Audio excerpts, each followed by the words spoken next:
وَلَيْسَ فِي رَأْسِهِ وَلِحْيَتِهِ 20 شَعْرَةً بَيْضَاء، اور جب آپ کا انتقال ہوا تو آپ صلی اللہ علیہ وسلم کے سر میں اور آپ کی داڑھی میں 20 بال بھی سفید نہیں تھے، 20 بال بھی سفید نہیں تھے، یعنی بہت کم آپ کی داڑھی اور سر کے بالوں میں سفید بال ظاہر ہوئے، بہت کم۔ بعض روایتوں میں 20 کا ذکر ہے اور بعض میں 10 کا ذکر ہے کہ 10 بال آپ کی داڑھی اور سر میں سفید تھے، اور ایک روایت میں 17 بالوں کا ذکر ہے کہ آپ کی داڑھی اور سر میں 17 سفید بال تھے۔ یہ بھی تناقض نہیں، بلکہ جس نے جو بال گننے کی کوشش کی اور گن سکا اس کو ظاہر کیا، کسی نے 10 تک شمار کیا اس نے 10 بیان کیے، اور کسی نے 17 تک شمار کیا اس نے 17 بیان کیے۔ اور بعض اوقات یہ کمی اور زیادتی اس بنا پر بھی ہو سکتی ہے، جیسا کہ ایک حدیث میں واضح ہے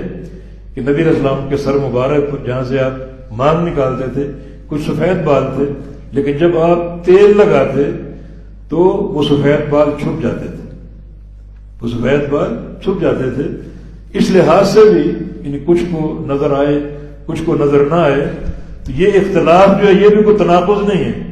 بلکہ ہر راوی نے اپنے علم کے مطابق خبر دی ہے، بعض نے 10 کہا، بعض نے 17 کہا اور بعض نے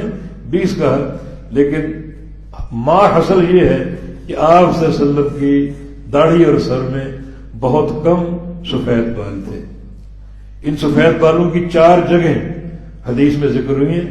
کچھ بال نچلے ہونٹ کے نیچے اور کچھ بال صدغین میں کن پٹیوں پر، اور کچھ بال مفرق الراس جہاں آپ مانگ نکالتے ہیں وہاں تھے۔ تو گنے چنے سفید بال تھے، ان 4 مقامات پر ظاہر ہوئے تھے، باقی آپ کی پوری داڑھی مبارک اور پورا سر مبارک جو تھا وہ اپنے اصل رنگت پر تھا، یعنی سیاہ بالوں کے ساتھ تھے آپ صلی اللہ علیہ وسلم۔